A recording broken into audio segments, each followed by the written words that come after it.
Hello and welcome back. I'm Natalie MacDonald and you're watching Sydney Direct on Dukascopy TV. Asset management, adapt or die. That was one of the key topic areas at today's FSC's annual conference taking place at the Gold Coast. I spoke to Paul Khoury of State Street to find out his opinion and whether value-driven relationships with institutional investors could be the answer. Paul Khoury, thank you very much for taking the time to chat with Dukascopy TV today. Much appreciated. Good morning. Thank you. So today we're talking asset management, and is it that sort of imminent end to low interest rates, increasing competitiveness between firms? What is driving that adapt or die scenario that we're kind of seeing at present? Sure. So increasingly in Australia we're seeing more large pension schemes, superannuation firms bringing asset management in-house. And that's really placing pressure on asset managers to deliver value, or at least their idea of value. And so increasingly what we're seeing is that asset managers now are trying to rethink the way that they approach their institutional clients and think about the way that they can create new value.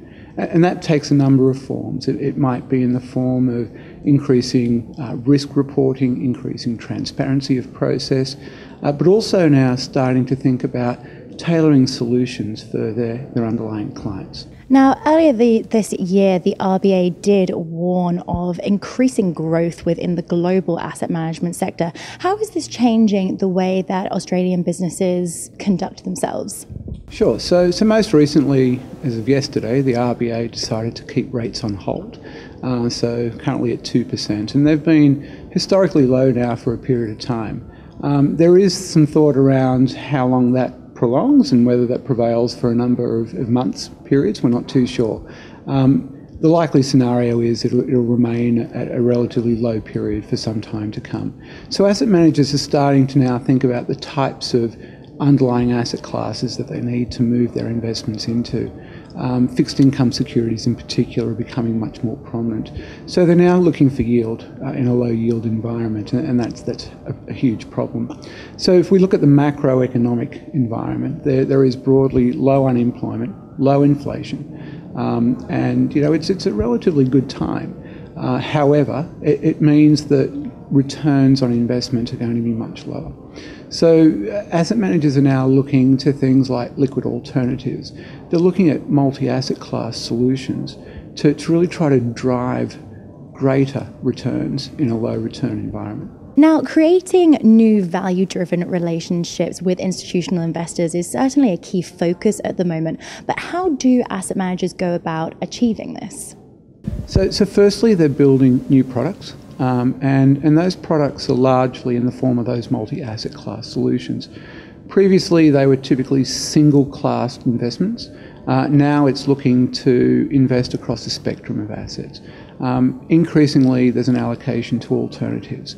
And for Australian managers in particular, it's hard finding that breadth of alternative investment products. So they're looking offshore and predominantly in the US and in Europe for additional alternatives.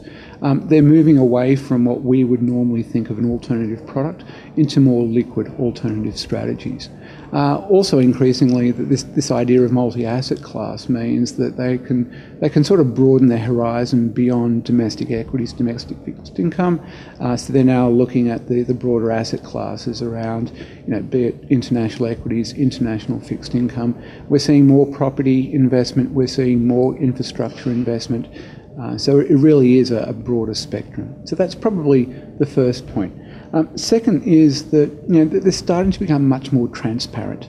And so the types of conversations that they're having now with their clients, with their institutional investors, is really one that really helps to describe the risk that they are taking in their process and how they're creating an efficient portfolio whereby they're not over-exceeding the risk boundaries and really trying to drive efficient returns.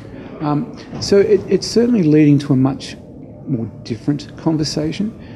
It's one where the asset managers are now becoming more advisors around risk. And so they're really trying to, as I said, add value around how they can help boards of pension schemes, help institutional investors understand the risk in their portfolio. Finally, I think where we're going to is that asset managers are trying to become much more efficient. And that includes things like operational efficiency. It considers whether or not their portfolios are structured correctly.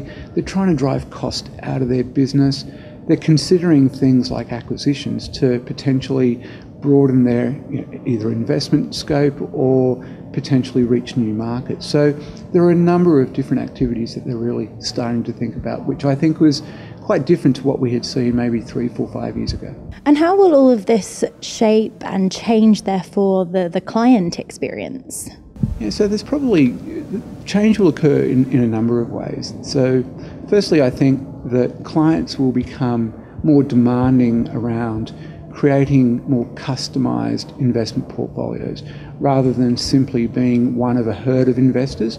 I think they're going to start demanding that they have real tailored outcomes for them.